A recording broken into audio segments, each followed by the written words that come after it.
What is up, guys? So today's something a little different. We got some stuff that's just got to kind of get wrapped up, figure out if it's worth fixing, whatnot. So this one right here is a Sportsman I bought a little while back, and I had planned to put that motor and that Ranger when I bought this Ranger. That thing just needs too much to be worthwhile to fix. It's got a spark issue, but it turns over really slowly, which is weird. Very possible it's just a starter issue. And so I looked this one over to see what was actually failed in the engine. They have jacked the stator up.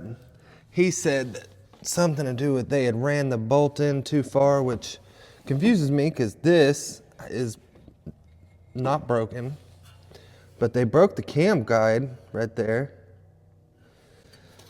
This is rusted. The cam chain's gone. It's in the back of my truck with a box of parts. And this motor is seized. I can't get it to move. This motor, I'm gonna call it a total loss. I'll strip some parts from it. But basically, if that motor, if I can be confident in it, I'm going to take this motor, I'm gonna buy another stator, drop it in there and see if that'll even run, because I really don't want a money pit. Like this has the potential to become a real fast money pit, and I don't want that. We got the Foreman, this one here. I had to replace the switch, put a new front master on it already. I have to replace the carburetor on it now because I actually broke it. That's the first for me. I've never broke a carb like that. I don't know. I've been sick as hell all week, and I think I might have slept a consecutive 15 hours since Sunday, and here it is Thursday. I'm gonna get like 3 hours of sleep each night. Maybe that played a factor in me messing that up. I don't know. It did not want to come out. The float needle does not want to come out either. Had to buy a replacement carb. Hopefully it worked out. I bought one of the cheaper non-OEM ones, so I hope it's not junk. I really hope it's not junk. But I also have all these machines in the back. So I guess I have quite developed a little bit of a graveyard back here, and I am not down with that. I do not want a graveyard back here. Now this one here is an early Sportsman 500. I think I'm gonna strip some of the high value parts off of it, like this here shifter. Normally these don't work. And I'm just gonna take it to auction. I'm probably just gonna take this Bayou 300 to auction. I think I paid 20 bucks for this thing. And I paid 50 for this one. What's up, guys? And this Magnum here, I'm gonna check out the rear diff if it's good or not. If the rear diff's good, I'll probably pull the rear diff and then send it to auction too. Maybe pull the front bumper and stuff. If the rear diff's not good, this thing's just going to auction. As that's locked up, it does turn over. So I think this would probably bring some coin at auction. Now these little things right here, I already sold them to a buddy of mine. There's a TRX 90 and ATC 70. This one here is a Scrambler 400. The motor on it does turn over. I'll probably maybe take the seat off of it and this DG pipe, send it to auction too. I really don't feel like doing full part outs on these things. And this right here, I'm probably just gonna send it to auction as it is. I don't even want that. Same thing with that Prairie back there. Just send that one to auction. And this one here, I got some more stuff I want to strip off of this and take what's left of it to the scrapyard. Just some of this stuff that it's kind of convenient to have. Like these harness connectors, stuff like that. This was a donor bike that's paid off multiple times over. And I don't have much in any of those quads. Like I paid like 200 for the first load that came with the ATC 70, the TRX 90. There's a mule that I already took to auction. I brought the Magnum home that day. Something else. One of those other quads, the Scrambler. And the second trip, I think I paid 150 for everything. And there was a John Deere tractor Cub Cadet tractor, like little lawn tractors, like riding lawnmower type, but old school. And that stuff's already up at the auction. And I also got the Sportsman and one of the other ones that day, the Bayou. And then I got like 140 bucks in fuel. I sold the ATC 70 and the TRX 90 for 350. So I mean, like I got like 140 bucks still and everything. I'll take some of them parts, sell them on eBay, and turn a profit there. So I started tearing in this thing, see what it, you know, if I thought this motor would run. I do think it'll run, but the way the air is coming back out of the carb as well, I think this might need a cam. Check this nasty ass belt out. Back around. I think that secondary is probably trash. Might be able to utilize saving this primary. This is janky. Ooh.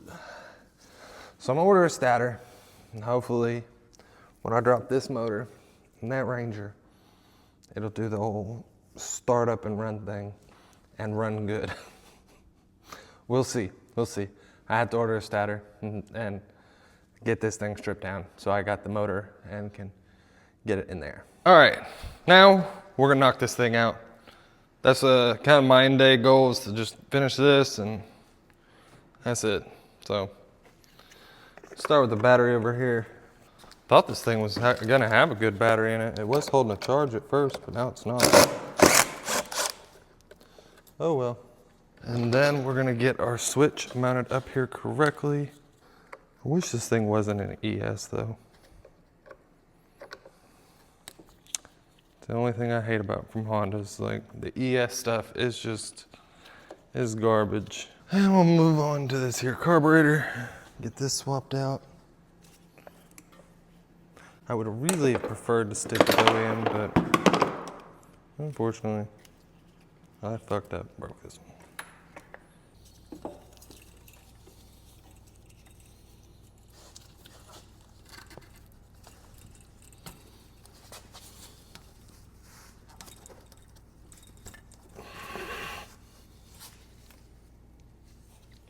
Those Chinese carbs can be such a pain in the ass. I really hope this one just works good. I really don't want to have to do a whole bunch of other shit to make it work. We'll see. We'll know here shortly.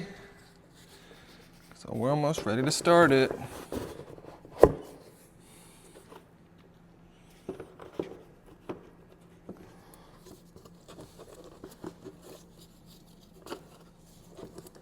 I'm really worried I'm gonna have ES issues with this thing.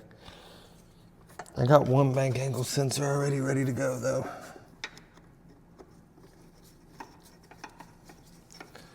The other day when I put a jump start on it, I was able to get it to shift up, but not down. So, we'll see here shortly. We're almost there. All right, let's get our fuel tank mounted back up. That should be all that we are lacking to drive.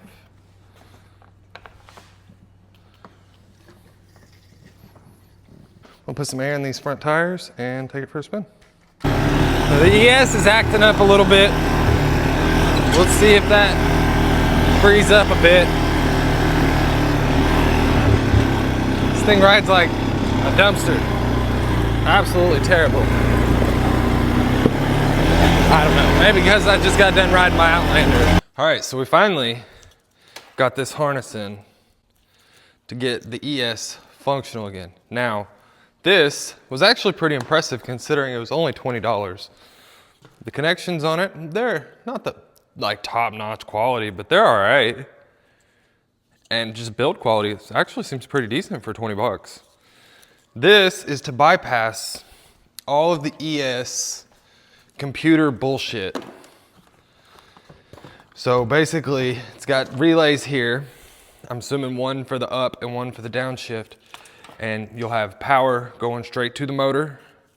This goes to the switch harness right here, which is taken off. I don't remember why I did that. And then direct power. So if your computer is bad, like the electronic shift control computer is bad, bypass it, it works. If the bank angle sensor's having all sorts of issues, then it will bypass that.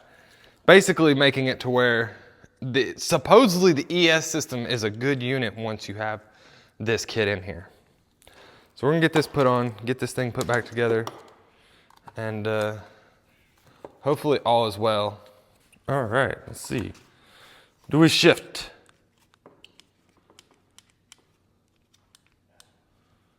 No? What the hell?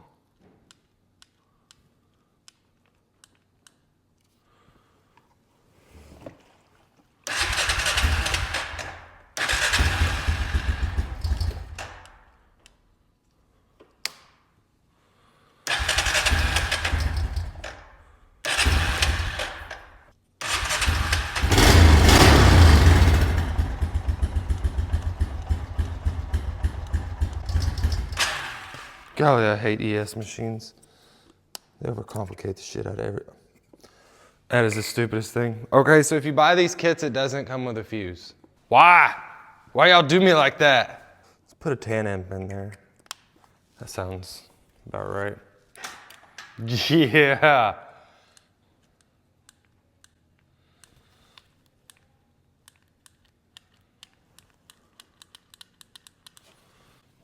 I wonder if 10 amp wasn't enough.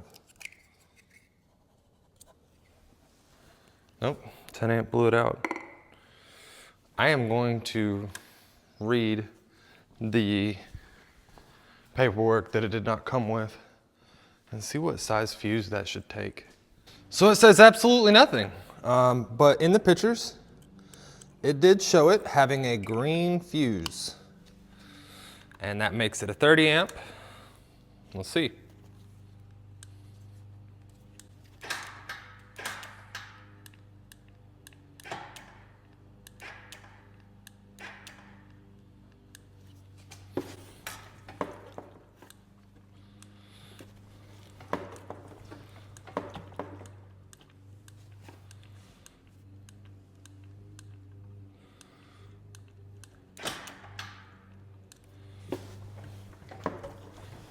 Weird, it's still not wanting to shift down. I wonder if it's this stupid switch. I hate ES so much.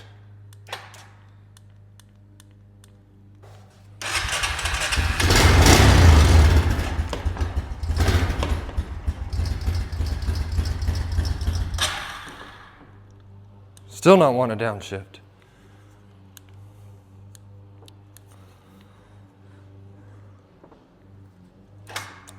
I see. The switch is broken. Wonderful. I wonder if I could plastic weld that.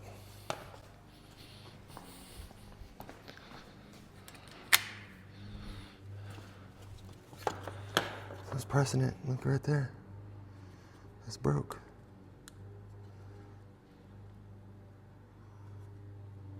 I don't know if I broke that or what. Maybe I was pressing real hard. I'll try plastic welding it together and see if that holds. Hopefully it holds. All right, it worked. Looks terrible, but it worked. And I welded just a little too much and the button wouldn't press all the way.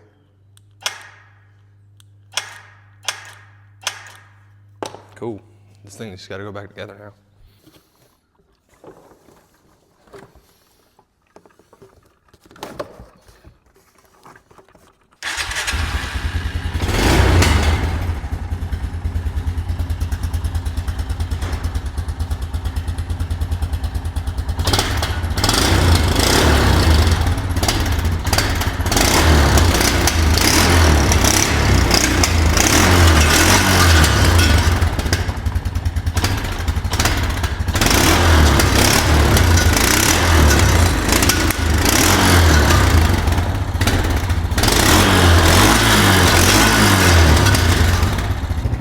That's running good now.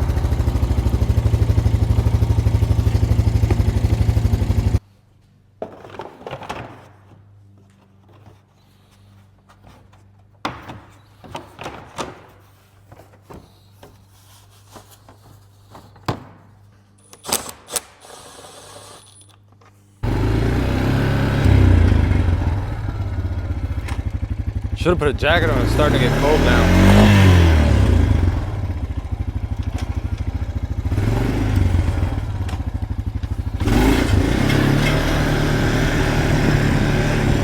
All right, but we're up and running.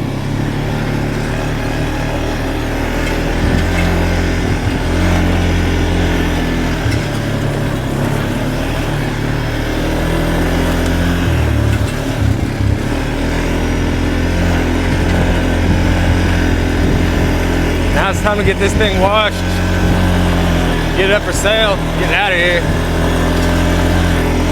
All right, so it turned out okay. Like, I'm not gonna call it nice, but this is a typical Honda, you know, fade to pink. Honestly, it looks a lot better in this video than it does in person, but the pinkness of it, I mean.